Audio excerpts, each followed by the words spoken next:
وَيُعَلِّمُهُ الْكِتَابَ وَالْحِكْمَةَ وَالتَّوْرَاةَ وَالْإِنْجِيلَ وَرَسُولًا إِلَى بَنِي إِسْرَائِيلَ صدق اللہ العظیم۔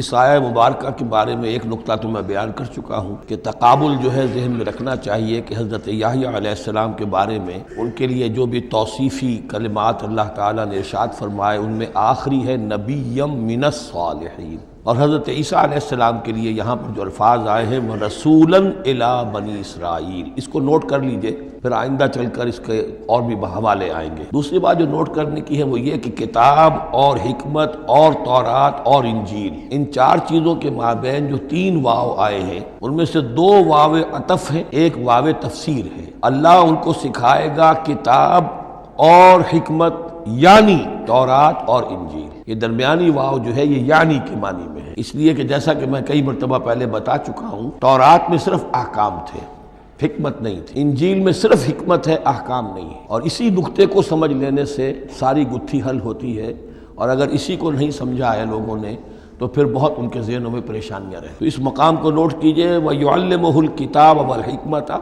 اللہ اسے سکھائے گا کتاب بھی اور حکمت بھی، وَالتَّوْرَاةَ وَالْإِنْجِيلَ یعنی تورات بھی اور انجیل بھی، وَرَسُولًا إِلَىٰ بَنِي إِسْرَائِيلَ أَنِّي قَدْ جِئْتُكُم بِآيَةٍ مِّن رَّبِّكُمْ۔ ابھی تک گفتگو ہو رہی تھی کہ حضرت مریم سلام علیہا کو یہ ساری خوشخبریاں اللہ تعالیٰ کی طرف سے دی گئی۔ اب یوں سمجھئے، to cut a long story short, درمیان کا وقفہ، ان کی ولادت ہوئی، وہ پلے بڑھے، وہ ساری تاریخ بیچ میں سے حذف کر کے نقشہ کھینچا جا رہا ہے اب کہ حضرت مسیح علیہ السلام نے اب اپنی دعوت کا آغاز کر دیا۔ انی قد جئتکم بآیۃ من ربکم، میں تمہارے پاس آیا ہوں تمہارے رب کی طرف سے نشانی لے کر۔ انی اخلق لکم من الطین کہیئۃ الطیر، کہ میں تمہارے سامنے یا تمہارے لیے بناتا ہوں گارے سے ایک پرندے کی شکل، فانفخ فیہ، پھر میں اس میں پھونک مارتا ہوں، فیکون طیرا باذن اللہ، تو وہ بن جاتا ہے اڑتا ہوا پرندہ اللہ کے حکم سے۔ یہاں آپ نوٹ کرتے جائیے گا ہر معجزے کے بعد باذن اللہ، باذن اللہ، باذن اللہ، یعنی یہ میرا کوئی دعویٰ نہیں ہے، میرا کوئی کمال نہیں ہے، یہ جو کچھ ہے وہ اللہ کے حکم سے ہے۔ وَأُبْرِئُ الْأَكْمَحَ وَالْأَبْرَصَ وَأُحْيِي الْمَوْتَىٰ بِإِذْنِ اللَّهِ، اور میں شفا دے دیتا ہوں مادرزاد اندھے کو بھی اور کوڑھی کو بھی، اور میں مردہ کو زندہ کر دیتا ہوں بِإِذْنِ اللَّهِ، اللہ کے حکم سے۔ وَأُنَبِّئُكُم بِمَا تَأْكُلُونَ وَمَا تَدَّخِرُونَ فِي بُيُوتِكُم، اور میں تمہیں یہ بھی بتا سکتا ہوں کہ تم کیا کھاتے ہو اور کیا چیزیں تم نے اپنے گھروں میں ذخیرہ کر رکھی ہیں۔ إِنَّ فِي ذَلِكَ لَآیَةً لَکُم، اس میں تمام چیزوں میں تمہارے لیے نشانی ہے، إِن كُنتُم مُؤْمِنِینَ، اگر تم ایمان والے ہو یا ایمان لانا چاہو، یعنی یہ کہ اپنی رسالت کے صداقت اور حقانیت کے دلیل کے طور پر یہ معجزات پیش فرمائے۔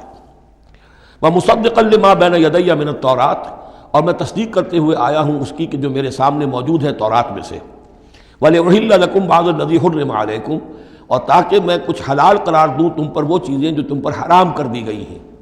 یہ اصل میں اشارہ ہے سبت کے حکم کے بارے میں، کہ جیسے ہمارے ہاں بھی بعض جو مذہبی مزاج کے لوگ ہوتے ہیں ان میں پھر بڑی سختی پیدا ہو جاتی ہے، غلو کرتے چلے جاتے ہیں دین کے احکام میں۔ تو سبت کے حکم میں یہودیوں نے اس حد تک غلو کر لیا تھا کہ کسی مریض کو دعا کرنا اس کے لیے کہ اللہ اس کو شفا دے دے، یہ بھی نہیں کرنا، کچھ نہیں کرنا، کوئی کام، گویا کہ یہ بھی دنیا کا کام ہے۔ لہذا اس کی ایک انتہا تک وہ پہنچ گئے تھے جن کو آ کے حضرت مسیح علیہ السلام نے پھر اس کی وضاحت کی کہ یہ چیز کے اس کی تقاضوں میں شامل نہیں ہے۔ وَجِئْتُكُم بِآیَةٍ مِّن رَّبِّكُم، اور میں تمہارے پاس لے کر آیا ہوں نشانی تمہارے رب کی طرف سے، فَاتَّقُوا اللَّهَ وَأَطِیعُونِ، پس اللہ کا تقوی اختیار کرو اور میری اطاعت کرو۔ إِنَّ اللَّهَ رَبِّي وَرَبُّكُمْ فَاعْبُدُوهُ، یقیناً اللہ ہی میرا بھی رب ہے اور تمہارا بھی رب ہے، پس اسی کی بندگی کرو۔ ھذا صراط مستقیم، یہی سیدھا راستہ ہے۔ آپ کو یہی الفاظ ملیں گے سورہ مریم میں انشاءاللہ۔ فَلَمَّا أَحَسَّ عِیسیٰ مِنْهُمُ الْکُفْرَ، اب پھر دیکھیے وہی درمیانی وقفوں کو چھوڑتے ہوئے یہ دعوت میں کتنا عرصہ لگا، کئی سال کے بعد اب مخالفت ہوئی، اور مخالفت ہوئی ان کے علماء کی طرف سے۔ یہود کے جو علماء تھے شدید ترین مخالفت انہوں نے کی، ان کی مسندوں کو خطرہ ہو گیا، ان کی چودراہٹیں جو ہے وہ خطرے میں پڑ گئیں، تو انہوں نے مخالفت کی، اور اس وقت تک ظاہر بات ہے کہ یہودیوں پر ان کے علماء کا جو ہے اثر و رسوخ بہت زیادہ تھا۔ فلما احس عیسیٰ منہم الکفر، جب عیسیٰ نے محسوس کیا ان سے کفر کی شدت کہ اب یہ مخالفت پر تل گئے، قال من انصاری الی اللہ، تو انہوں نے ایک پکار لگائی، ایک ندا دی، ایک دعوت عام دی، کون ہے جو میرے مددگار ہے اللہ کی راہ میں۔ یعنی اب جو کشاکش ہونے والی ہے، جو تصادم ہونے والا ہے، اس میں ایک حزب اللہ بنے گی اور ایک حزب الشیطان ہوگا۔ کون ہے جو میرا مددگار ہو الی اللہ، اللہ کے کام میں۔ یہی اصل اساس ہے دین میں کام کرنے کے لیے کہ اسی بنیاد پر کوئی شخص اٹھے میں دین کا یہ کام کرنا چاہتا ہوں، کون ہے جو میرا ساتھ دے؟ یہ ایک بالکل طبعی طریقہ ہوتا ہے جماعت سازی کا۔ ایک داعی اور داعی پر اعتماد کرنے والے، داعی سے اتفاق کرنے والے لوگ اس کے ساتھی بن جاتے ہیں۔ ساتھی اس کے ذاتی اعتبار سے نہیں ہوتے، اس کی حکومت قائم کرنے کے لیے نہیں، اللہ کی حکومت قائم کرنے کے لیے، اس کی سرداری کے لیے نہیں، اللہ تعالیٰ کے دین کے غلبے کے لیے۔ قال الحواریون نحن انصار اللہ، کہا حواریین نے کہ ہم ہیں اللہ کے مددگار۔ حواری جو ہے اصل میں اس کے معنی ہے دھوبی، جو کپڑے کو دھو کر صاف کر دیتا ہے۔ یہ لفظ پھر آگے بڑھا ہے اپنے کردار کو صاف کرنا، اپنے اخلاق کو صاف کرنا، لیکن چونکہ حضرت مسیح علیہ السلام کی بہت سی جو تبلیغ تھی وہ گلیلی جھیل کے کناروں پر ہوتی تھی۔ اب وہاں ظاہر بات ہے جھیل جو ہے بڑی تھی، وہ سمندر کی طرح ہے، جھیل نہیں ہے، بہت بڑی جھیل ہے، تو وہاں وہ کبھی دھوبی ہوتے تھے، ان میں تبلیغ کرتے تھے، کہیں مچھیرے ہوتے تھے مچھلیاں پکڑنے والے، جا کے انہیں تبلیغ کرتے تھے کہ اے مچھلیوں کے پکڑنے والوں، مچھلیوں کا شکار کرنے والوں، آؤ کہ میں تمہیں انسانوں کا شکار کرنا سکھاؤں۔ اور ان دھوبیوں میں تبلیغ کی ہے، تو ان میں سے کچھ لوگ جو ہیں انہوں نے اپنے آپ کو پیش کر دیا۔ قال الحواریون نحن انصار اللہ آمنا باللہ، ہم ایمان لائے اللہ پر، واشہد بأننا مسلمون، تو آپ بھی اب گواہ رہیے گا کہ ہم اللہ کے فرمانبردار ہیں۔ ربنا آمنا بما انزلت، اے رب ہمارے ہم ایمان لے آئے اس پر جو تو نے نازل فرمایا، واتبعنا الرسول، اور ہم اتباع کر رہے ہیں تیرے رسول کی، فاکتبنا مع الشاہدین، تو اے پروردگار ہمارا نام گواہوں میں لکھ لے۔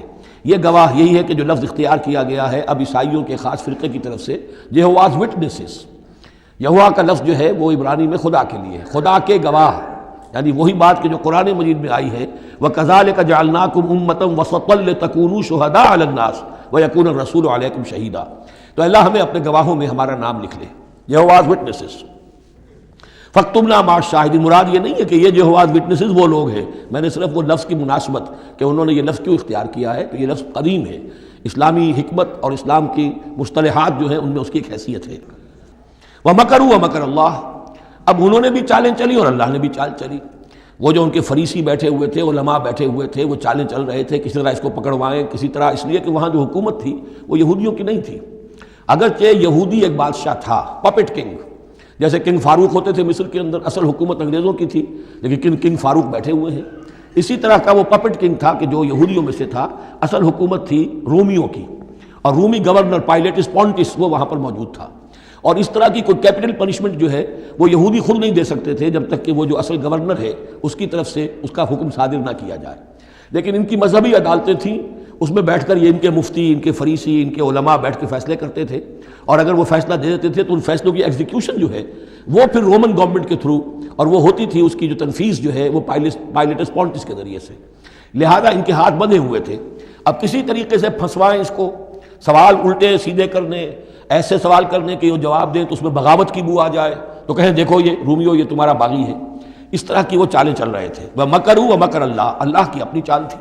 اب اللہ کی چال کیا تھی، اب اس کی تفصیل قرآن میں نہیں ہے، یعنی یہ کہ ان کے حواریین میں سے ہی ایک نے دھوکہ دیا اور حضرت مسیح علیہ السلام کو گرفتار کروایا۔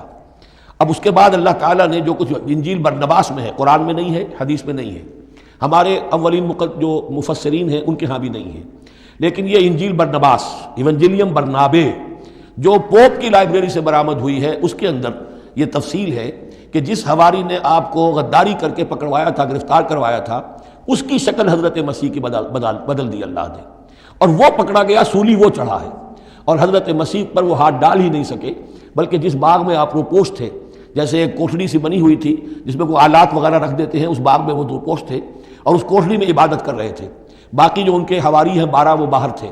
اس وقت وہ سٹک گیا، ایک شخص وہاں سے چپکے سے گیا کہ اب میں پکڑواؤں گا، اور جا کر جو ہے وہ سپاہیوں کو لے آیا، رات کے وقت نیلے لے کر آئے، اس نے کہا میں اندر جاؤں گا، جسے میں کہوں اے ہمارے استاد بس پکڑ لینا وہی مسیح ہے، اس لیے کہ رومیوں کو کیا پتا تھا وہ مسیح کون ہے، وہ تو یہودی ہے، لہذا جیسے ہمارے ہاں پولیس والوں کو کیا پتا وہ آئے ہیں، آئیڈینٹیفائی کون کرے گا، تو اس نے کہا کہ میں کہوں گا اے میرے آقا میرے استاد بس پکڑ لینا۔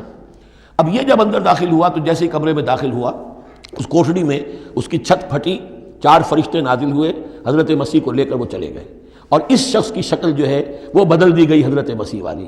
اب یہ گھبرا کر باہر نکلا تو دوسرے حواریین جو تھے انہوں نے کہا اے ہمارے استاد، اور ادھر سے وہ سپاہی جو ہیں داخل ہو گئے، انہوں نے اسی کو قابو کیا، سولی وہ چڑھا ہے اصل میں، حضرت مسیح نہیں۔ لیکن یہ ساری تفاصیل جو ہیں یہ قرآن میں بھی نہیں ہے، حدیث میں بھی نہیں ہے۔ جب حدیث میں نہیں ہے، قرآن میں نہیں ہے، تو ہمارے مفسرین کے پاس بھی نہیں ہو سکتی تھی۔ لیکن یہ کہ یہ شہادت جو ہے یہ در حقیقت انہی کے گھر سے ہمیں ملی ہے، اور یہ پوری طریقے سے فٹ ان کرتی ہے، پوری طریقے سے قرآن کا جو بیان ہے اس میں یہ پوری طرح فٹ ہوتی ہے۔ وَمَكَرُوا وَمَكَرَ اللَّهُ، انہوں نے اپنی سی چالیں چلی، اللہ نے اپنی چال چلی، وَاللَّهُ خَيْرُ الْمَاكِرِينَ، اور اللہ تعالیٰ جو ہے وہ بہترین چال چلنے والا ہے۔ اِذْ قَالَ اللَّهُ يَا عِيسَىٰ إِنِّي مُتَوَفِّيكَ وَرَافِعُكَ إِلَيَّ، یاد کرو جب کہ اللہ نے عیسیٰ سے کہا عیسیٰ میں تمہیں اب لے جانے والا ہوں۔ یہ لفظ ہے کہ جس کو قادیانیوں نے اصل میں بہت بڑی بنیاد بنایا ہے اپنے غلط عقیدے کی، کہ وفات مسیح ہو چکی ہے۔ اس لفظ کو اچھی طرح سمجھ لیجئے، وفا کے معنی ہے پورا کرنا، وعدہ وفا کرو، وفا۔ اب اس سے جب کہا جائے کسی کو پورا دینا تو باب تفعیل میں آئے گا وفا یوفی توفیتن، وہ ہم پڑھ چکے ہیں، ووفیت کل نفس فکیف اذا جاء، جب وہ دن آئے گا ووفیت کل نفس ما عملت، جو کچھ انہوں نے کیا ہوگا پورا پورا ان کو دے دیا جائے گا۔ یہ دیکھ لیجئے آیت نمبر 25، فکیف اذا جمعناہم لیوم لا ریب فیہ ووفیت کل نفس ما کسبت وہم لا یظلمون، ہر ایک کو بھرپور پورا پورا بدلہ اس کے اعمال کا دے دیا جائے گا۔ یہ ہے کسی کو پورا پورا دینا، کسی سے پورا پورا لے لینا، یہ باب تفاعل ہوگا، توفا یا توفا، کسی کو پورا لے لینا۔ تو پورا لے لیتا ہے اللہ تعالیٰ نے، یہ لفظ جو ہے پورا بتمام و کمال، یہ گویا کہ منطبق ہوتا ہے حضرت مسیح پر، کہ حضرت مسیح کو ان کے جسم اور جان سمیت اللہ لے گیا۔ ہم جب کہتے ہیں وفات پا گیا تو یہ ہے استعارتاً، جسم یہی رہ گیا، صرف جان گئی ہے۔ اور یہی لفظ قرآن میں آتا ہے نیند کے لیے بھی، اللہ یتوفی الانفس حین موتہا، اس لیے کہ نیند میں بھی یہ ہوتا ہے کہ خود شعوری نکل جاتی ہے انسان میں سے، اگرچہ زندہ ہے، اب اس کو اگر کوئی چیونٹی کاٹ رہی ہے تو جاگ جائے گا، لیکن ویسے اس کی خود شعوری ختم ہو چکی ہے، اور روح کا تعلق ہے خود شعوری کے ساتھ۔ تو نیند میں بھی اللہ تعالیٰ روح کو قبض کر لیتا ہے، اس کے لیے بھی توفی کا لفظ ہے۔ پھر جب انسان مرتا ہے تو روح اور جان دونوں چلی گئیں اور صرف جسم رہ گیا، یہ بھی توفی ہے۔ اور سب سے زیادہ مکمل توفی کیا ہے کہ اللہ تعالیٰ حضرت مسیح کو ان کے جسم، جان اور روح تینوں سمیت سموچے حضرت مسیح کو زندہ جو کا توں لے گیا۔ یہ ہے عقیدہ جو مسلمانوں کا ہے، اور جہاں تک لفظ کا تعلق ہے اس میں قطعاً کوئی بات جو ہے اس میں ایسی نہیں ہے کہ جس سے کوئی شخص دلیل پکڑ سکے، سوائے اس کے کہ ان لوگوں کو بہکانا آسان ہے جنہیں عربی زبان کی گرامر سے واقفیت نہیں، وہ ایک ہی وفات جانتے ہیں۔ وفات تین ہو گئی ہیں اضروء قرآن جو میں نے آپ کو سمجھائی ہیں۔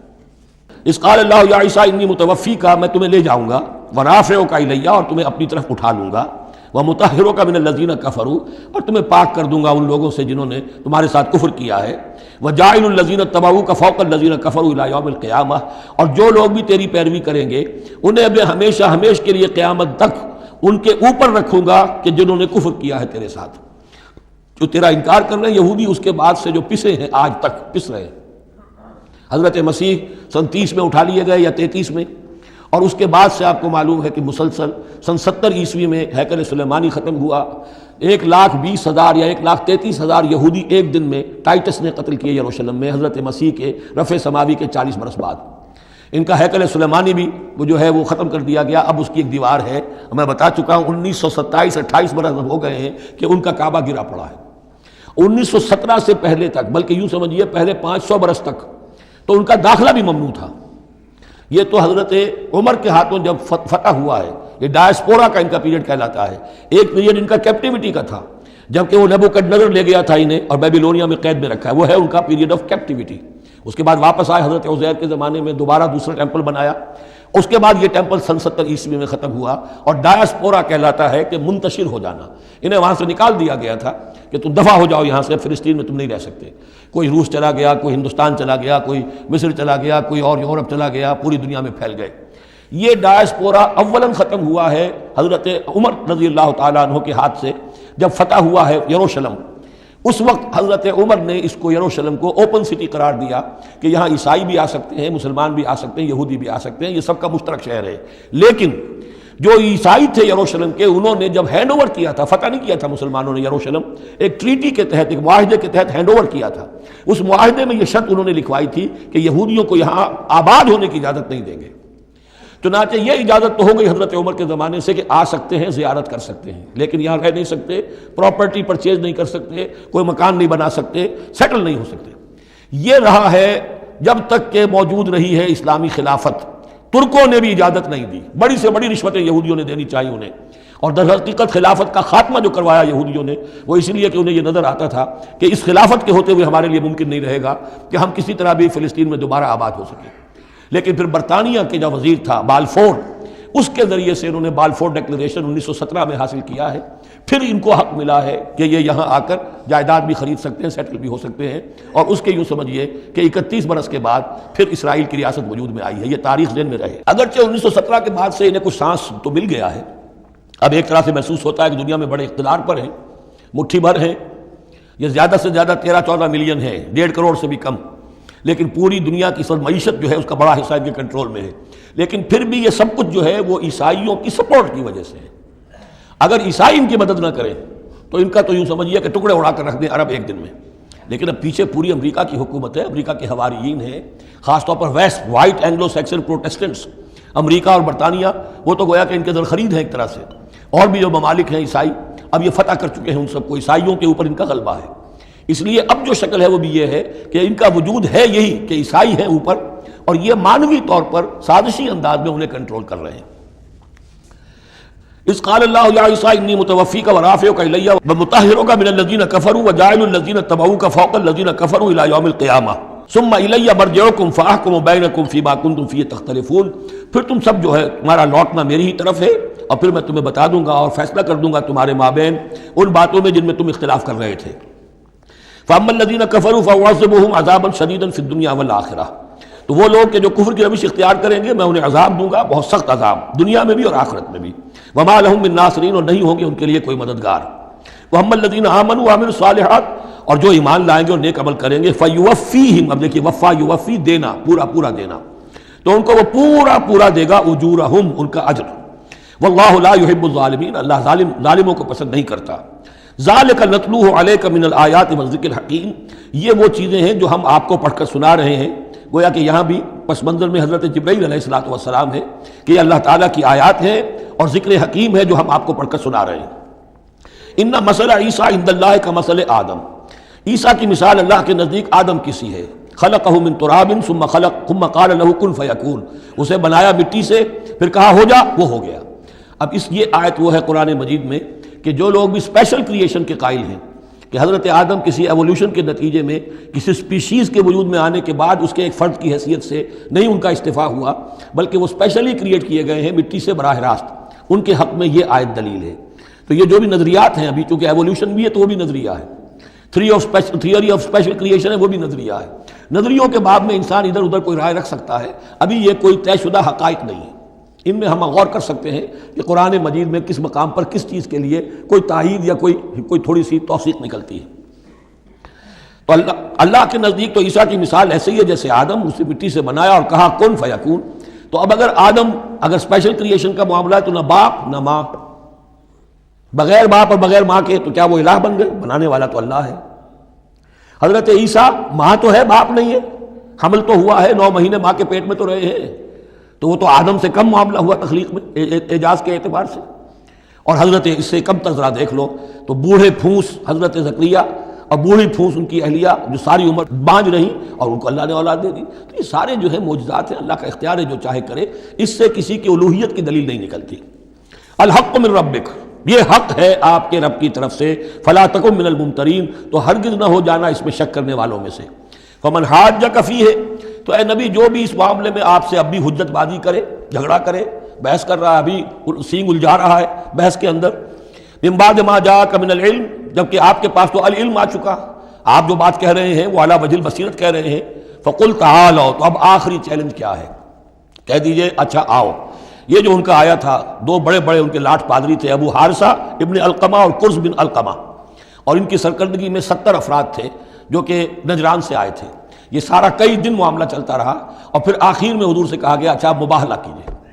قل، ان سے کہہ دیجئے تعالوا، آؤ، ندعو ابناءنا وابناءکم، آؤ ہم بلاتے ہیں اپنے بیٹوں کو، تم بلاؤ اپنے بیٹوں کو، ونساءنا ونساءکم، ہم بلا لیتے ہیں اپنی عورتوں کو، تم بلاؤ اپنی عورتوں کو، وانفسنا وانفسکم، اور ہم بھی آ جاتے ہیں تم بھی آ جاؤ.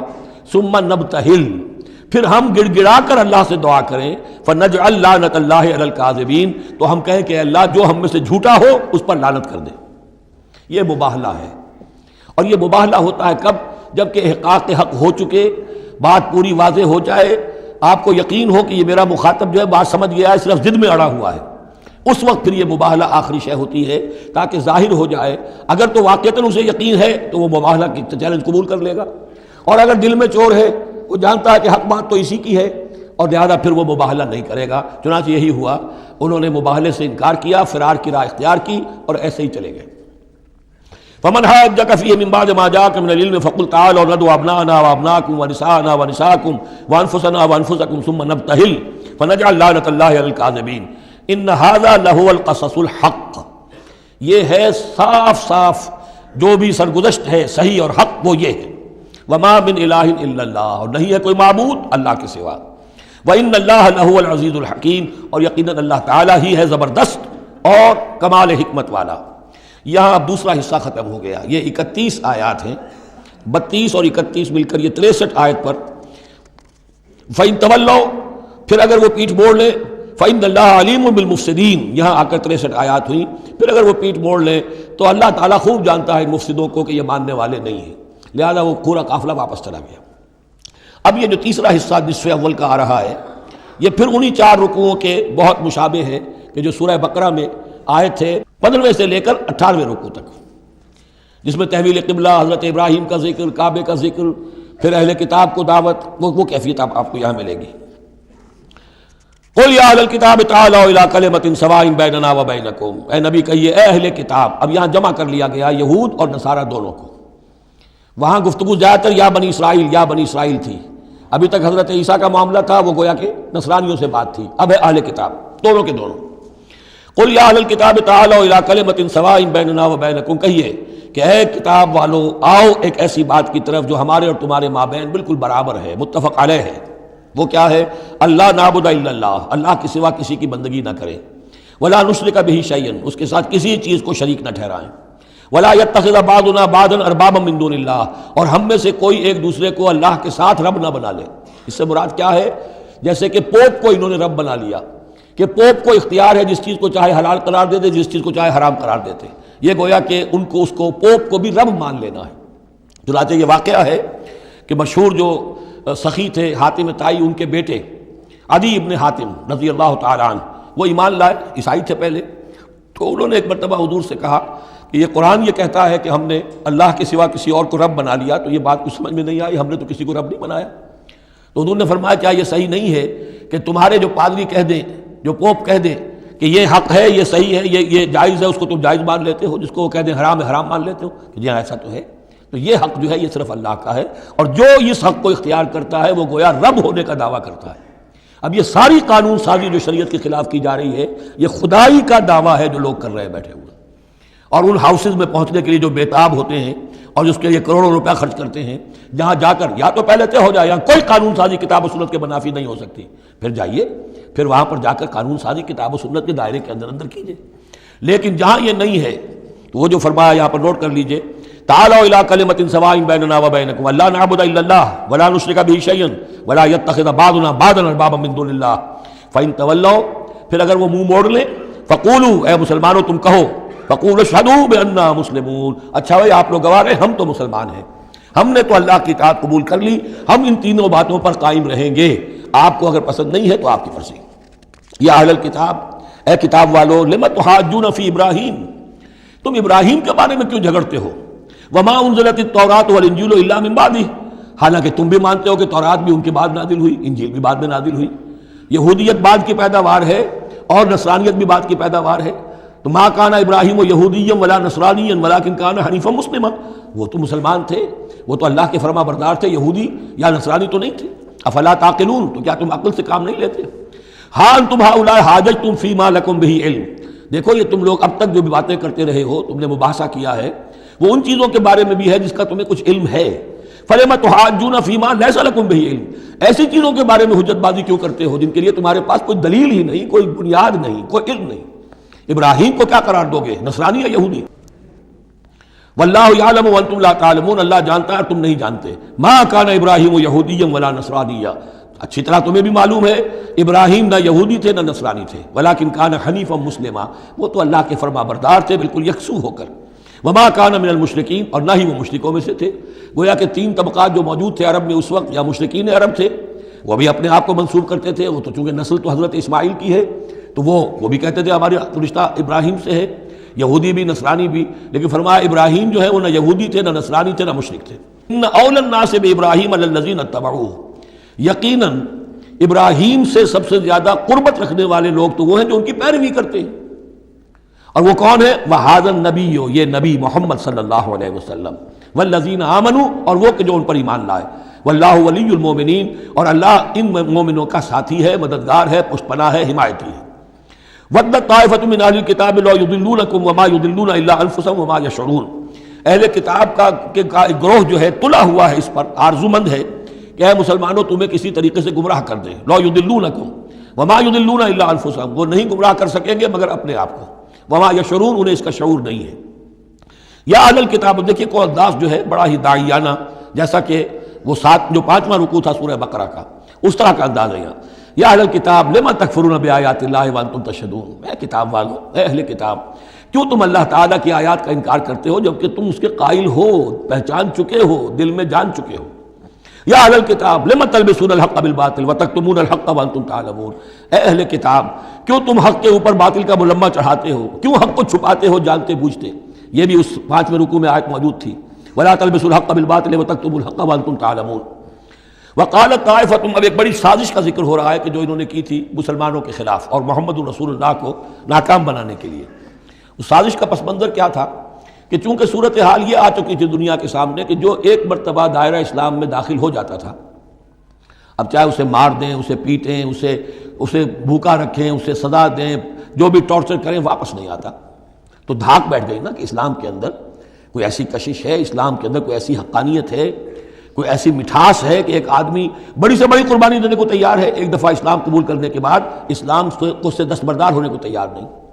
یہ جو ساکھ بن گئی تھی، اس کو توڑنے کا ذریعہ سوچا انہوں نے کہ ایسا کرو، صبح کے وقت اعلان کرو کہ ہم ایمان لے آئے، سارا دن محمد کی صحبت میں رہو صلی اللہ علیہ وسلم، شام کو کہہ دو جی دیکھ لیا ہم نے، کچھ نہیں ہے یہاں، یہ دور کے ڈھول سہانے ہیں، ہم تو اپنے ہی کفر میں جا رہے ہیں، اپنے ہی راستے پہ جا رہے ہیں۔ اب اس سے یقیناً کچھ لوگ سمجھیں گے کہ انہوں نے سازش کی ہوگی، کچھ لوگ سمجھیں گے کہ بھائی بڑے متقی لوگ تھے، بڑے خشوع و خضوع کے ساتھ آئے تھے، بڑے اعلان کے ساتھ، شان کے ساتھ انہوں نے کلمہ کہا تھا اور ایمان قبول کیا تھا، پھر دیکھو سارے دن حضور کی محفل میں بیٹھے رہے ہیں، کچھ نہ کچھ تو دیکھا ہی ہوگا نا آخر، ایسے کیسے یہ لوگ چلے گئے؟ عام لوگوں کے دلوں میں وسوسہ اندازی جو ہے اس سے کرنا بہت آسان کام ہے۔ وہ سازش تھی جو بنائی، اور اسی کا اصل میں تعلق ہے قتل مرتد کی سزا۔ اسلامی ریاست میں اس سازش کا راستہ روکنے کے لیے یہ سزا تجویز کی گئی ہے کہ جو شخص ایمان لے آئے پھر کفر میں جائے گا تو قتل کر دیا جائے گا، کیونکہ اسلامی ریاست کی بنیاد ہے، آئیڈیولوجیکل ریاست ہے یہ، ایمان اور اسلامی تو اس کی بنیاد ہے، اس کی جڑوں کو کھولنے والی جو چیز ہو سکتی ہے اس کی تو پوری جو ہے اس کی بندش اور اس کا سد باب ہونا چاہیے۔ وقالت طائفۃ من اہل الکتاب آمنوا بالذی انزل علی الذین آمنوا وجہ النہار، اور اہل کتاب کے گروہ نے یہ طے کیا ایمان لاؤ اس چیز پر جو نازل کی گئی ہے ان اہل ایمان پر صبح کے وقت، دن چڑھے، وَاکْفُرُوا آخِرَہُ، اور کفر کر دو، اعلان کفر کر دو دن کے آخر میں، لعلہم یرجعون، شاید ان میں سے بھی کچھ لوٹ آئیں، اندر سے جا کے کچھ لوگوں کو تو گھسیٹ لائیں گے ہم کہ وہ جو ہے وہ بھی اسلام کو چھوڑ دیں، وہ مشتبہ ہو جائے معاملہ، ان پر وسوسہ پیدا ہو جائے۔ وَلَا تُؤْمِنُوا إِلَّا لِمَن تَبِعَ دِينَكُمْ، اور دیکھو ہرگز ایمان نہ لانا مگر اسی چیز پر کہ جو تمہارے دین کی پیروی کرے، ماننی اسی کی بات ہے۔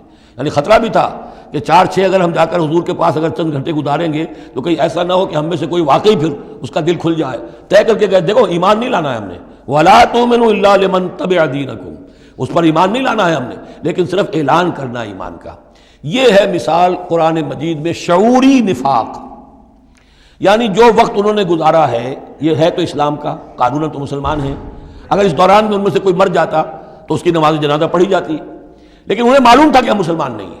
جبکہ ایک وہ غیر شعوری نفاق ہے کہ اندر ایمان ختم ہو چکا ہے لیکن انسان سمجھتا ہے میں تو مومن ہوں، حالانکہ اس کا کردار وہ جو ہے منافقانہ ہے، اس کا عمل منافقانہ ہے، اور اس کے اندر سے ایمان کی پونجی جو ہے جیسے کہ دیمک کسی کڑی کو کھا جائے تو شیطین کو چٹ کر چکی ہے دیمک، لیکن یہ کہ بہرحال اوپر ایک پردہ پڑا ہوا ہے، وہ ہے غیر شعوری نفاق اور یہ ہے شعوری نفاق۔ قل ان الہدی ھدی اللہ، اے نبی ان سے کہہ دیجئے دیکھو اصل ہدایت تو اللہ کی ہدایت ہے۔ ان یؤتی احد، اب یہاں پر پھر ان کا قول آ رہا ہے کہ دیکھو ایمان لانا نا، ان یؤتی احد مثل ما اوتیتم، مبادا کسی کو وہ شے دے دی جائے جو تمہیں دی گئی تھی۔ یہ رسالت، یہ مذہبی پیشوائی، یہ تو ہماری میراث تھی، ہم اگر انہیں مان لیں گے تو وہ چیز ہم سے ان کو منتقل ہو جائے گی، لہذا ماننا تو نہیں ہے، لیکن یہ کہ ان کی بہرحال کسی طریقے سے ہوا اکھیڑنے کے لیے ہمیں یہ کام کرنا ہے۔ اور یحاجوکم عند ربکم، یا تمہارے خلاف حجت قائم کریں اللہ کے نزدیک۔ قل ان الفضل بید اللہ، کہہ دیجئے ان سے کہ فضل کل کا کل اللہ کے ہاتھ میں ہے، یؤتی ہے من یشاء، وہ جس کو چاہتا ہے دیتا ہے۔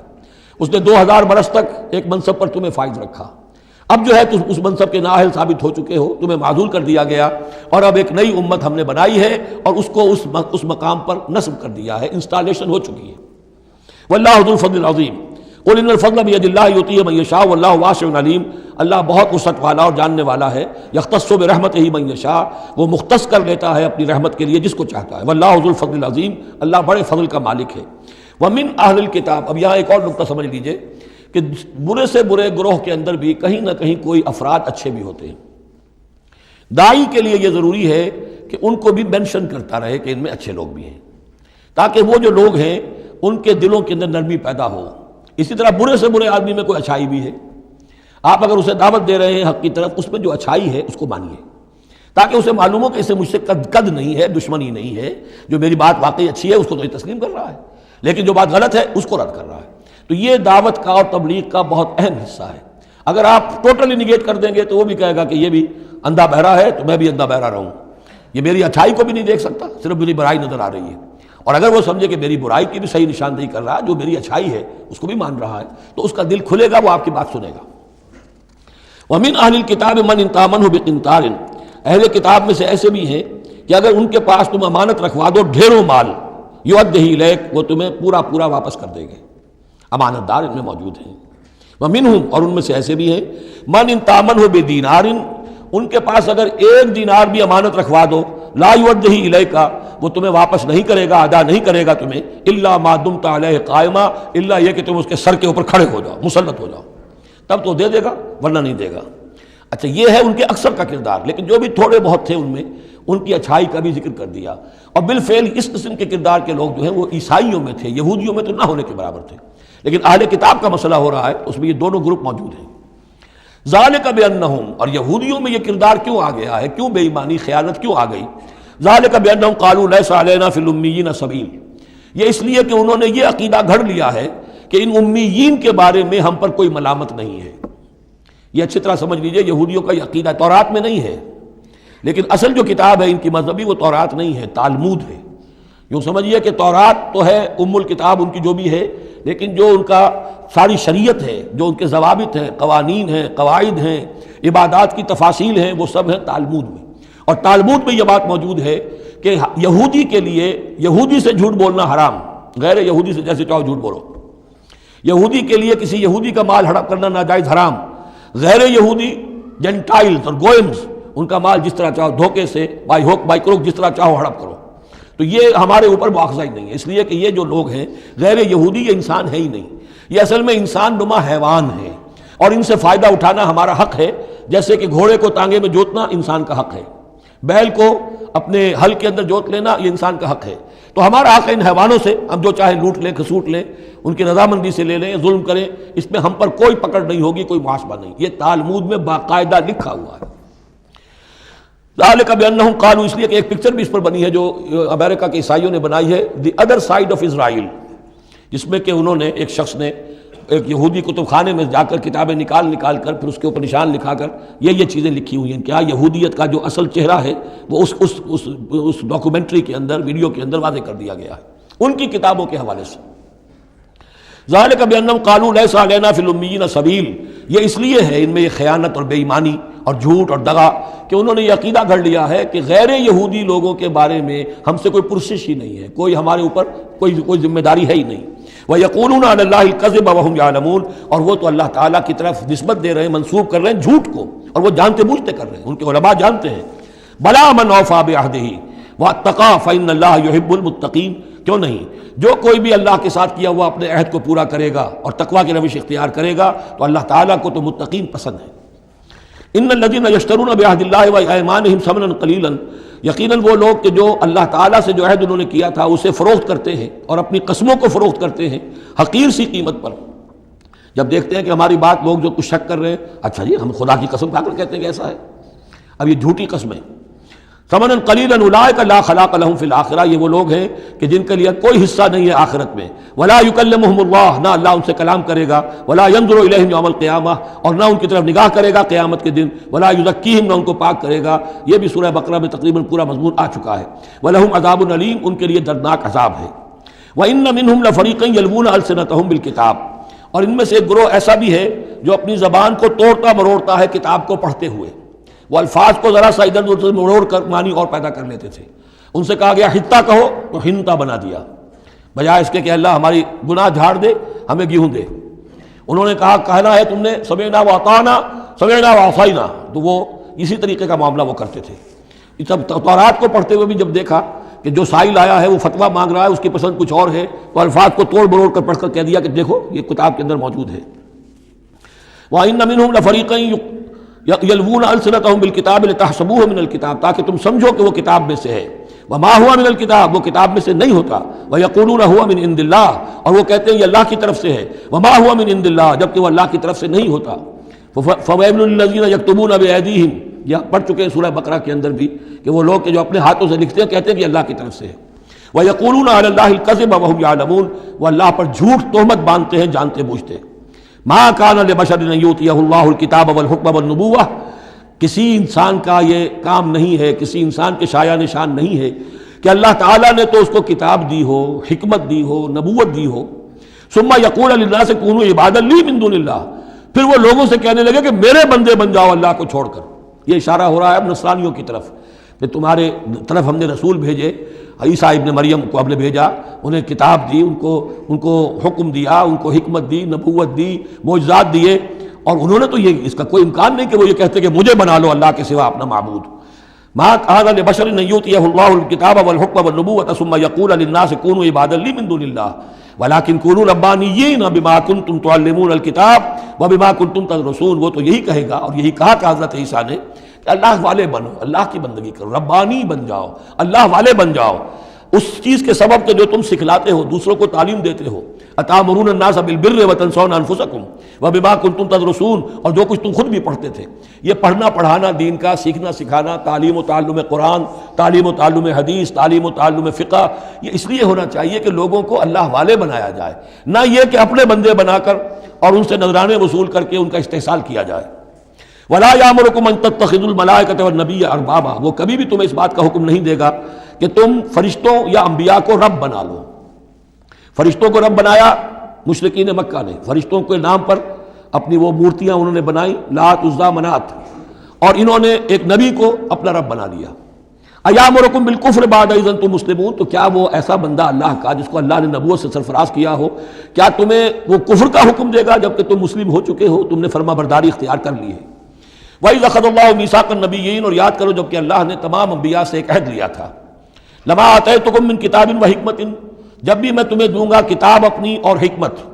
ثُمَّ جَاءَكُمْ رَسُولٌ، پھر تمہارے پاس آئے کوئی اور رسول، نیا رسول، مُصَدِّقٌ لِّمَا مَعَكُمْ، جو کہ تمہارے ساتھ جو کچھ ہے اس کی تصدیق کرتے ہوئے آئے. لَتُؤْمِنُنَّ بِهِ وَلَتَنصُرُنَّهُ، تو تمہیں لازماً اس پر ایمان لانا ہوگا اور اس کی مدد کرنی ہوگی. کیونکہ انبیاء کا ایک سلسلہ چل رہا تھا، ہر نبی جو ہے آئندہ کی پیشن گوئی کر کے گیا ہے. اور یہ بھی ختم نبوت کے بارے میں بہت بڑی دلیل ہے کہ ایسی کسی شے کا ذکر قرآن میں یا حدیث میں نہیں ہے، بلکہ اس کے برعکس ہے کہ نبوت مجھ پر ختم ہو گئی ہے. ورنہ اس سے پہلے تمام انبیاء حضرت مسیح حضور کی بشارت دے کر گئے. تمام انبیاء کی کتابوں میں بشارتیں موجود ہیں. اگر آپ انجیل پڑھیں برنباس کی تو اس میں تو کوئی صفحہ خالی نہیں ہے جس میں کہ حضور کی بشارت نہ ہو اور حضور کے بارے میں خوشخبری نہ ہو. لیکن یہ کہ وہ باقی انجیلوں میں سے نکال دیا گیا. قال اقررتم واخذتم علی ذلکم اسری، اللہ نے فرمایا تم نے اقرار کر لیا اے نبیو. اب یہ کہاں کیا گیا؟ یہ عالم ارواح میں.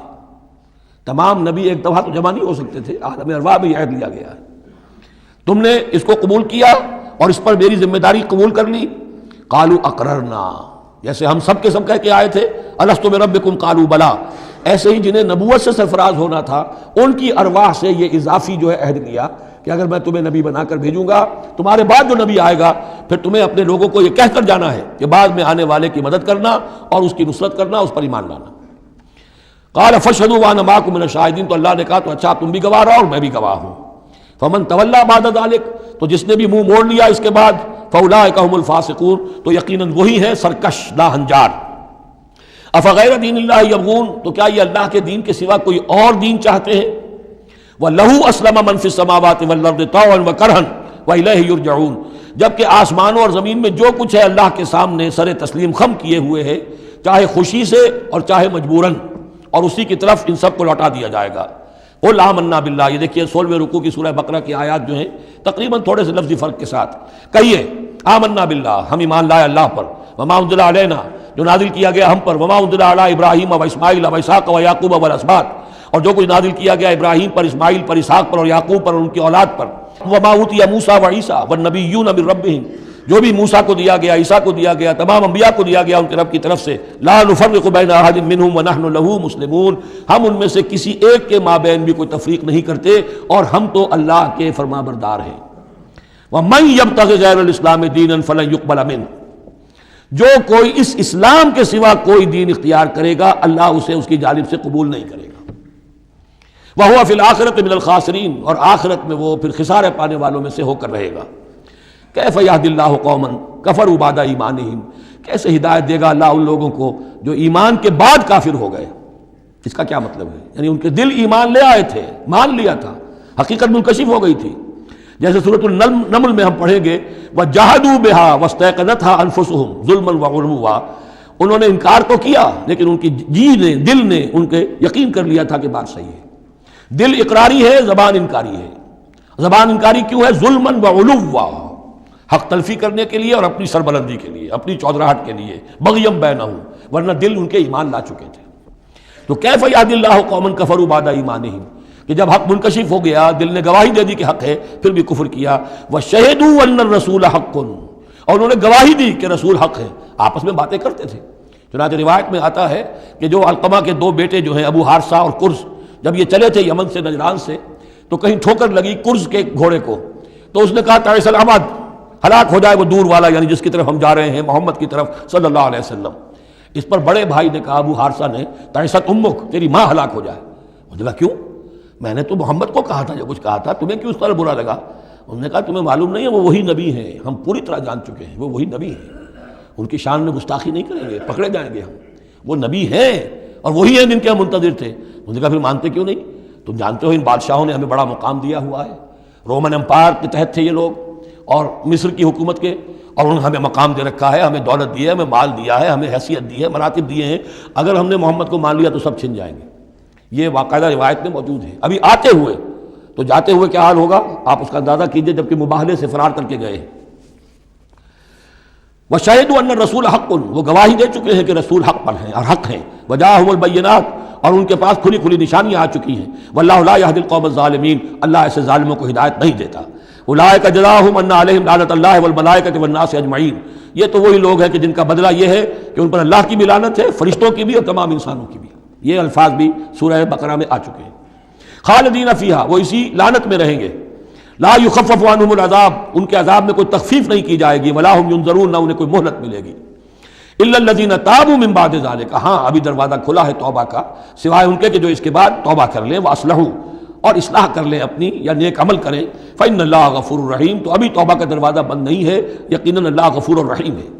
ان الذین کفروا بعد ایمانہم ثم ازدادوا کفرا لن تقبل توبتہم، جو لوگ جنہوں نے کفر کیا اپنے ایمان کے بعد، حق کو پہچان لینے کے بعد، چاہے زبان سے مانا ہو یا نہ مانا ہو، پھر اگر وہ کفر کرتے ہیں یا ایمان ماننے کے بعد زبان سے مرتد ہو جاتے ہیں، ثم ازدادوا کفرا، پھر وہ اپنے کفر میں بڑھتے چلے گئے، لن تقبل توبتہم، ان کی توبہ کبھی قبول نہیں ہوگی۔ واولئک هم الضالون، اور وہ تو یقیناً گمراہوں میں سے ہیں۔ ان الذین کفروا وماتوا وهم کفار، یقیناً وہ لوگ کہ جنہوں نے کفر کیا اور فوت ہو گئے، مر گئے اسی حال میں کہ وہ کافر تھے، فلن يقبل من احدهم من الارض ذهبا ولو افتدى به، تو ان میں سے کسی ایک سے زمین کی مقدار کے مطابق سونا بھی فدیے میں قبول نہیں کیا جائے گا اگر وہ پیش کر سکے۔ اب ظاہر بات ہے یہ محال ہے، ناممکن ہے، لیکن یہ کہ بات سمجھانے کے لیے کہ وہاں پر کوئی فدیہ نہیں ہے، زمین کے حجم کے برابر بھی سونا دے کر اور کوئی چھوٹنا چاہے گا تو نہیں چھوٹے گا۔ یہ وہی بات ہے، واتقوا یوما لا تجزی نفس عن نفس شیئا ولا يقبل منها شفاعۃ ولا یؤخذ منها عدل، کوئی فدیہ نہیں لیا جائے گا، ولا هم ينصرون، نہ ان کی مدد ہوگی۔ اولئک لهم عذاب علیم، یہ وہ لوگ ہیں کہ جن کے لیے ہے دردناک عذاب، وما لهم من ناصرین، اور نہیں ہوں گے ان کے لیے مدد کرنے والے۔ لن تنالوا البر حتى تنفقوا مما تحبون وما تنفقوا من شيء فإن الله به عليم، اس آیت کا حوالہ میں دے چکا ہوں آیا بر کے ضمن میں کہ یہ جو نیکی ہے، مظاہر نیکی میں سے، عملی نیکی میں سب سے بڑی، سب سے پہلی، سب سے مقدم انسانی ہمدردی، اور انسانی ہمدردی میں اپنا مال خرچ کر سکنا، اور مال بھی وہ کہ جو محبوب ہو، ردی ہو، دل سے اتر گیا ہو، بوسیدہ ہو گیا ہو، وہ کسی کو دے کر اور سمجھا جائے کہ حاتم طائی کی قبر پر لات مار دی میں نے، تو وہ حماقت ہے اپنی جگہ پر۔ لن تنالوا البر حتى تنفقوا مما تحبون، تم ہرگز نہیں پہنچ سکو گے نیکی کے مقام کو جب تک کہ خرچ نہ کرو اس میں سے جو تمہیں پسند ہے۔ وما تنفقوا من شيء فإن الله به عليم، اور جو کچھ بھی تم خرچ کرو گے اللہ کو اس کا علم ہے۔ كل طعام كان حلا لبني اسرائيل الا ما حرم اسرائيل على نفسه من قبل ان تنزل التوراة۔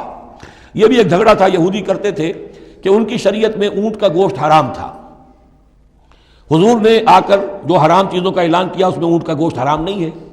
ان کا اگر شریعت یہ وہی ہے، اگر شریعت موسوی ہے تو یہ تغیر کیسے ہو گیا؟ اس کی حقیقت بتائی ہے کہ تورات کے نزول سے قبل حضرت یعقوب علیہ السلام کو ذاتی جیسے بات ہوتی ہے کہ شاید ناپسند ہے، انہوں نے اونٹ کا گوشت اپنے اوپر حرام کر لیا تھا، جیسے حضور نے اپنی 2 ازواج مطہرات کی دلجوئی کے لیے بعض چیزیں جو حلال تھیں ان کی قسم کھا لی۔ یا ایھا النبی لما تحرم ما احل اللہ لک تبتغی مرضات ازواجک، یہ چیز ان کے ہاں روایت کے طور پر چلی آ رہی تھی، تو اللہ نے فرمایا لاؤ تورات اور دکھاؤ کہاں لکھا ہوا۔ تورات کے نزول سے پہلے یہ شکل حضرت یعقوب علیہ السلام کی تھی، اس کی تم پیروی کر رہے ہو۔ تو کھانے پینے کی وہ چیزیں جو اسلام نے حلال کی ہیں، کل طعام کان حلا لبنی اسرائیل، وہ بنی اسرائیل کے لیے بھی حلال تھی، الا ما حرم اسرائیل علی نفسہ، سوائے ان چیزوں کے کہ جنہیں حرام ٹھہرا لیا تھا اسرائیل، اسرائیل سے مراد حضرت یعقوب اللہ کے بندے عبداللہ، علی نفسہ ہی، اپنی جان پر، من قبل ان تنزل التوراۃ، اس سے پہلے کہ تورات نازل ہو۔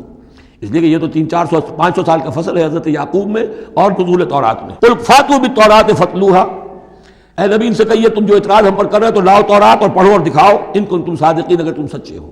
شریعت تورات کے اندر کہیں بھی اونٹ کے گوشت کی حرمت نہیں ہے۔ فمن افترى على الله الكذب من بعد ذلك فاولئك هم الظالمون، اور جو لوگ اس کے بعد بھی اللہ کی طرف جھوٹ منسوب کرتے رہے تو یہ لوگ ظالم ہیں۔ اب ان سے کیا آدمی گفتگو کرے؟ قل صدق اللہ، کہہ دیجئے اللہ نے جو کچھ کہا صحیح فرمایا۔ فاتبعوا ملت ابراہیم حنیفا، بس پیروی کرو ملت ابراہیم کی جو یکسو تھے یا یکسو ہو کر، یہ حنیفہ کا لفظ دونوں طرف جا سکتا ہے، ابراہیم کی صفت یا حال حنیفہ، اور یہ اتباع کا حال بھی ہو سکتا ہے۔ فاتبعوا ملت ابراہیم حنیفہ، یکسو ہو کر، بعد کی تمام تقسیمات سے بلندتر ہو کر جو ابراہیم کا طریقہ ہے اس کی پیروی کرو۔ وما کان من المشرکین، اور مشرکین میں سے نہیں تھے۔ ان اول بیت وضع للناس للذی بمکہ، یقیناً پہلا گھر جو لوگوں کے لیے بنایا گیا اللہ کی عبادت کے لیے وہ وہی ہے جو بکہ میں ہے۔ بکہ اور مکہ یہ دو در حقیقت ایک ہی لفظ کے لیے 2 پروننسیشن سے۔ ان اول بیت وضع للناس للذی ببکہ مبارکا وہدی للعالمین، برکت والا ہے اور تمام جہان والوں کے لیے ہدایت کا ذریعہ ہے۔ فیہ آیات بینات مقام ابراہیم، اس میں آیات بینات ہیں۔ ترتیب دیکھ لیجئے، وہاں کے 4 رکوع جو تھے ان میں پہلے اس کا ذکر ہوا تھا، پھر باقی ساری گفتگو تھی۔ یہاں ترتیب الٹ گئی ہے، ساری گفتگو کے بعد اب آخر میں یہ حصہ جو ہے تیسرا اس کا وہ ختم ہو رہا ہے، اس نصف اول کا، اور آخر میں تذکرہ حضرت ابراہیم کا ہے۔ مضامین وہی ہیں، ترتیب بدل گئی ہے۔ فی آیات بینات، اس میں تو بڑی روشن نشانیاں موجود ہیں، مقام ابراہیم جیسے مقام ابراہیم۔ ومن دخلہ کان آمنا، اور جو بھی اس میں داخل ہو جاتا ہے امن میں آ جاتا ہے۔ بدترین پورے عرب کے اندر خوریزی ہوتی تھی، لیکن حرم میں اپنے باپ کے قاتل کو بھی اگر دیکھ لیتے تھے تو کچھ نہیں کہتے تھے۔ یہ ایسی روایت اس حرم کی رہی ہے اور آج تک ہے اللہ کے فضل و کرم سے کہ وہاں پر امن ہی امن ہے، دار الامن۔ من دخلہ کان آمنا وللہ علی الناس حج البیت من استطاع الیہ سبیلا، اور للہ علی الناس، اب لام اور علی کو یہاں نوٹ کر لیجئے، اللہ کا حق ہے لوگوں پر کہ وہ حج کرے اس کے گھر کا، جو بھی استطاعت رکھتا ہو اس کے سفر کی۔ للہ علی الناس، اللہ کا حق ہے لوگوں پر، حج البیت، گھر حج کرنا بیت اللہ کا، من استطاع الیہ سبیلا، جو بھی استطاعت رکھتا ہو راستے کی، سفر کی۔ ومن کفر، اب یہاں کفرہ کے معنی کیا ہوں گے؟ جو استطاعت کے باوجود حج نہیں کرتا وہ گویا کہ کفر کرتا ہے۔ ومن کفر فإن اللہ غنی عن العالمین، تو وہ اللہ تو غنی ہے تمام جہانوں سے۔ قل یا اہل الکتاب لم تکفرون بآیات اللہ، اب آخری یہ آیات ہیں، بڑا ہی انداز جو ہے جھنجھوڑنے کا، اور جیسے کہ پیئرسنگ آئیز کے ساتھ دیکھ کر کسی سے بات کی جائے اور اس کے یعنی نگاہیں گاڑ کر اس پر۔ قل یا اہل الکتاب لم تکفرون بآیات اللہ، کیوں اللہ کی آیات کا انکار کر رہے ہو؟ واللہ شہید علی ما تعملون، اور جبکہ جو کچھ تم کر رہے ہو اللہ اسے دیکھ رہا ہے۔ قل یا اہل الکتاب لم تصدون عن سبیل اللہ، کہہ دیجئے ہے کتاب والو کیوں روکتے ہو اور روکتے ہو. صدہ یصد دونوں معنی دیتا ہے، لازم بھی متعدی بھی. خود رک جانا، دوسروں کو روکنا. کیوں رکتے ہو اور روکتے ہو اللہ کے راستے سے؟ من آمنا جو ایمان لے آتا ہے، تبغونہا عوجا، تم اس کے لیے ٹیڑھ تلاش کرتے ہو، سازشیں کرتے ہو کہ صبح کو ایمان لاؤ اور شام کو کافر ہو جاؤ تاکہ یہ ایمان والے جو ہیں ان کے دل میں بھی وسوسے اور دغدغے پیدا ہو جائیں.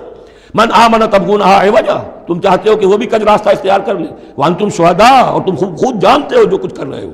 وما اللہ بغافل عما تعملون، اور اللہ غافل نہیں اس سے جو تم کر رہے ہو. لیکن ان تمام سازشوں کے جواب میں اہل ایمان سے کہا گیا یا ایھا الذین آمنوا ان تطیعوا فریقا من الذین اوتوا الکتاب یردوکم بعد ایمانکم کافرین. اے وہ لوگوں جو ایمان لائے ہو، اگر ان اہل کتاب کے ان کسی گروہ کی تم پیروی کرو گے تو یہ تمہیں لازماً لوٹا کر لے جائیں گے تمہارے ایمان کے بعد، پھر تمہیں کفر کی حالت میں لے جائیں گے. وَكَيْفَ تَكْفُرُونَ، اور سوچو تو صحیح کیسے کفر کرو گے، کیسے اس راستے پر جاؤ گے. وَأَنْتُمْ تُتْلَىٰ عَلَيْكُمْ آیاتُ اللَّهِ، جبکہ تم پر اللہ کی آیات پڑھ کر سنائی جا رہی ہیں. وَفِيكُمْ رَسُولُهُ، اور تمہارے اندر اس کا رسول موجود ہے بنفس نفیس. اس سے آپ اندازہ کیجئے کہ علماء یہود کا کتنا اثر تھا. اوس اور خزرج کے لوگ بڑے مرعوب تھے کیونکہ یہ ان پڑھ لوگ تھے، کوئی کتاب نہیں، کوئی شریعت نہیں، کوئی قانون نہیں. یہ لوگ صاحب کتاب تھے، صاحب شریعت تھے، ان کے ہاں علماء تھے، تو مرعوب تھے. لہذا یہاں جو اوس اور خزرج کے لوگ اسلام لے آئے تھے ان کے بارے میں اندیشہ ہوتا تھا کہ کہیں ان ساری ریشہ دوانیوں کا شکار نہ ہو جائیں. وَكَيْفَ تَكْفُرُونَ وَأَنْتُمْ تُتْلَىٰ عَلَيْكُمْ آیاتُ اللَّهِ وَفِيكُمْ رَسُولُهُ، کیسے کفر کرو گے تم جبکہ تمہیں اللہ کی آیات پڑھ کر سنائی جا رہی ہیں اور تم اللہ کے رسول تم میں موجود ہیں. وَمَن يَعْتَصِم بِاللَّهِ فَقَدْ هُدِيَ إِلَىٰ صِرَاطٍ مُّسْتَقِيمٍ، اور جو اللہ سے چمٹ جائے اس کی ہدایت ہو گئی ہے صراط مستقیم کی طرف. جو اللہ کی پناہ میں آ جائے، جیسے بچہ اگر اسے خطرہ محسوس ہو، شیرخوار بچہ دوڑ کر آ کے ماں سے چمٹ جائے گا. اب وہ یہ سمجھے گا میں قلعے میں آ گیا ہوں، اب مجھے کوئی کچھ نہیں کہہ سکتا، میں اپنی ماں کی گود میں آ گیا، ماں سے چمٹ گیا. اسے کیا پتا کہ کوئی درندہ صفت انسان اسے کھینچے ماں کی گود سے، اچھالے اور کسی بلم کے اوپر کسی نیزے کی انی کے اندر پرو لے. بچہ یہ سمجھتا ہے کہ میں ماں کے پاس آ گیا تو بس میں اب پناہ میں ہوں. ایسے ہی من یعتصم باللہ، جو اللہ کی پناہ میں آ گیا، فقد ہدی الی صراط مستقیم، اس کی ہدایت تو ہو گئی سیدھی راہ کی طرف. اللہم ربنا اجعلنا منہم، اللہم ربنا اجعلنا منہم، آمین یا رب العالمین. جی خوش آمدید دوستو، امید کرتا ہوں ویڈیو آپ نے پوری دیکھی ہوگی اور آپ کو پسند بھی آئی ہوگی. تفسیر کے بارے میں ہم پہلے بھی بات کر چکے ہیں کہ تفسیر کے لغوی معنی ہے الابانۃ والاظہار، یعنی ظاہر کرنا.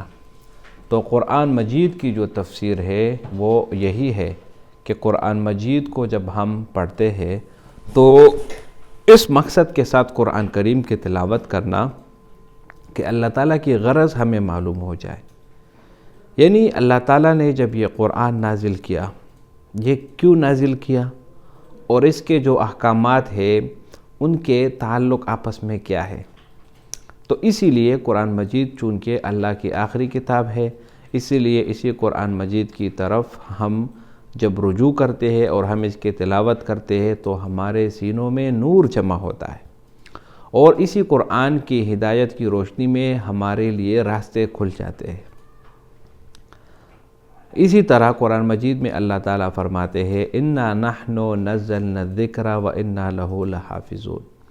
اور اسی طرح دوسری جگہ اللہ تعالیٰ ارشاد فرماتے ہیں وَلَقَدْ يَسَّرْنَا الْقُرْآنَ لِلذِّكْرِ فَهَلْ مِن مُدَّكِرٍ. تحقیق کے ساتھ ہم نے اس قرآن کو سیکھنے کے لیے آسان کر دیا، بس ہے کوئی اس قرآن سے فائدہ اٹھانے والا. تو اللہ تعالیٰ خود فرماتے ہیں کہ ہم نے اس قرآن کو آپ کے لیے آسان کر دیا، اور بالکل آسان اللہ تعالیٰ نے کیا بھی ہے. ایسا اللہ تعالیٰ نے ہمارے لیے آسان کیا کہ ہماری زبان عربی نہیں ہے، نہ ہی ہم عربی کو سمجھنے والے ہیں، بلکہ عربی ایک زبان ہے لغوی، اور ہماری لغوی زبان ہے بھی نہیں، لیکن پھر بھی اللہ تعالیٰ نے ہمارے لیے یہ قرآن مجید آسان کر دیا. اسی لیے ہم اس قرآن مجید کو پڑھنے اور اس قرآن مجید کو سمجھنے میں جتنا وقت لگاتے ہیں اس کا دگنا فائدہ ہمیں پہنچتا ہے. تو قرآن مجید کے فضائل بھی بہت زیادہ ہے، یعنی ہر ایک حرف پر اللہ تعالیٰ آپ کو 10 نیکیاں عطا فرماتے ہیں. اب الف لام میم یہ ایک حرف نہیں ہے، بلکہ الف کے الگ سے 10، لام کے الگ سے 10 اور اسی طرح میم کے الگ سے 10. تو یہ ٹوٹل 30 نیکیاں آپ کو ایک حرف پہ مل گئی.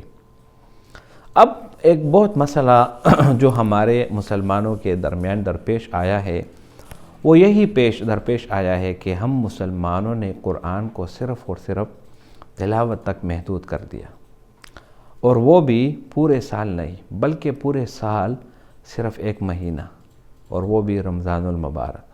اس میں بھی اگر کسی کو ٹائم مل جائے تو ٹھیک ہے، ورنہ اس میں بھی کوئی تلاوت نہیں کرتا۔ تو میرے آپ سب سے یہ سوال یہی ہے کہ قرآن مجید صرف رمضان المبارک مہینے کے لیے آیا ہے؟ کہ یہ صرف اس لیے نازل ہوا کہ آپ اس کو ایک خوبصورت کپڑوں میں لپیٹ کر گھر میں رکھ دیں اور اس کی تلاوت صرف اور صرف رمضان المبارک میں ہی کریں؟ کیا یہ قرآن مجید صرف اس لیے نازل ہوا کہ ہم صرف اس کی عربی پڑھیں، نہ ہی اس کی معنی ہمیں سمجھ میں آئے، نہ ہی اس کا مفہوم ہمیں سمجھ میں آئے، اور نہ ہی ہمیں یہ سمجھ میں آئے کہ اس قرآن کا مقصد آخر ہے کیا؟ ہرگز نہیں۔ قرآن مجید کا نزول جو ہوا وہ انسانیت کی خدمت کے لیے، اور اسی طرح انسانیت کی بقا کے لیے، اور اسی طرح انسانیت کو سیکھنے کے لیے اللہ تعالیٰ نے ہی یہ قرآن بھیجا۔ تو اب ہم اکثر دیکھتے ہیں کہ جتنے بھی مسلمان ہیں جو کہ یہاں پر گرے ہوئے ہیں، یا جو یہاں پر جو ہے نا مسلمان جو یہاں پر ہے جو کہ پستی کا شکار ہے، اس کا واحد علاج یہی یہ قرآن ہے۔ اگر اس قرآن کی تعلیمات ہم نہیں اپنائیں گے اور اس کو اپنی زندگی میں نہیں لائیں گے تو ہم ہرگز کامیاب نہیں ہوں گے، نہ ہی کامیابی ہماری طرف آئے گی۔ تو بھائیو دوستو، قرآن مجید چونکہ اللہ تعالیٰ کی آخری کتاب ہے، اور اس قرآن کی حفاظت کی ذمہ داری بھی اللہ تعالیٰ نے لی ہے، تو قیامت تک اللہ تعالیٰ نے جو قیامت تک جتنے بھی انسان آئیں گے اس دنیا میں، ان کے لیے راہنما صرف یہی قرآن مجید ہی ہوگی۔ اس قرآن کے علاوہ کوئی دوسری کتاب ان کے لیے نہیں ہوگی۔ تو اسی لیے ہمیں چاہیے کہ ہم قرآن مجید کی تلاوت کا اہتمام کریں، اور اسی طرح ہمیں چاہیے کہ ہم اس قرآن کی تلاوت اس انداز سے کریں کہ گویا ہم اللہ تعالیٰ سے باتیں کر رہے ہوں، یعنی ایسے اس کے معنی ہمیں سمجھ میں آئے۔ اور جب قرآن کی یہ خاصیت ہے، جب اس کی معنی آپ کو سمجھ آئے گی، پھر جب آپ اس کی تلاوت نمازوں میں پڑھیں گے، نمازوں میں کریں گے، اور اس کی تلاوت جب آپ تہجد میں کریں گے، یا اس کی تلاوت اگر آپ رمضان المبارک کے مہینے میں کریں گے، تو اس کی ایک علیحدہ سی لذت جو ہے نا وہ آپ کو نصیب ہوگی۔ آنکھوں کو ٹھنڈک اور دل کو سرور محسوس ہوگا، اور وہ تب ہی ممکن ہوگا جب آپ اس قرآن مجید کے معانی اور اس قرآن مجید کے تلفظ کو اچھے طریقے سے ادا کر سکیں گے۔ تو اسی لیے تمام بھائیوں سے میری یہی ریکویسٹ ہے، یہی درخواست ہے کہ آپ اس قرآن مجید کو اپنائیں، اور اس قرآن مجید کو اس طرح اپنی زندگی میں لائے کہ اس کا ہر ایک لفظ، اس کا ہر ایک نقطہ آپ کے ذہن میں محفوظ ہو، اور اپنا یہ معمول بنائیں کہ اگر اپنی کوئی اولاد ہو تو ہم اس اولاد کو قرآن مجید کی تعلیمات دیں، دنیاوی تعلیمات بھی دے، دنیا میں بھی اگر آپ تعلیمات دے سکتے ہیں تو دے دیں، لیکن اس دنیا کے ساتھ ساتھ جو سب سے زیادہ ضروری چیز ہے وہ اخروی تعلیمات ہیں، اور اخروی تعلیمات اگر ہم دیں گے تو یہ ہمارے لیے قابل شفاعت ہوگی، اور یہ ہی ہمارے لیے قابل عزت اور قابل فخر ہوگی۔ بھائیو دوستو، اگر قرآن مجید کی تلاوت ہمارے لیے ضروری ہے، اور قرآن مجید کی تلاوت جو ہم نے یاد کیا تو یہ ہمیں اس دنیا میں بھی سرخرو کرے گی اور آخرت میں بھی، اور یاد رکھیں آپ کو کامیابی جو آخرت میں ملے گی وہ پرماننٹ ہوگی، وہ کسی 1 گھنٹے کے لیے یا 1 منٹ کے لیے نہیں، بلکہ وہ لائف ٹائم اچیومنٹ ہوگی۔ لائف ٹائم کا مطلب آپ کی زندگی اس میں ختم ہی نہیں ہوگی۔ تو امید کرتا ہوں جہاں پر جو ڈاکٹر اسرار احمد نے بہت زبردست طریقے سے اس کی تفسیر بیان کی، امید کرتا ہوں یہ ویڈیو آپ کو بھی پسند آئی ہوگی۔ اگر یہ ویڈیو آپ کو پسند آئے تو اس چینل کو سبسکرائب کریں۔ بہت شکریہ۔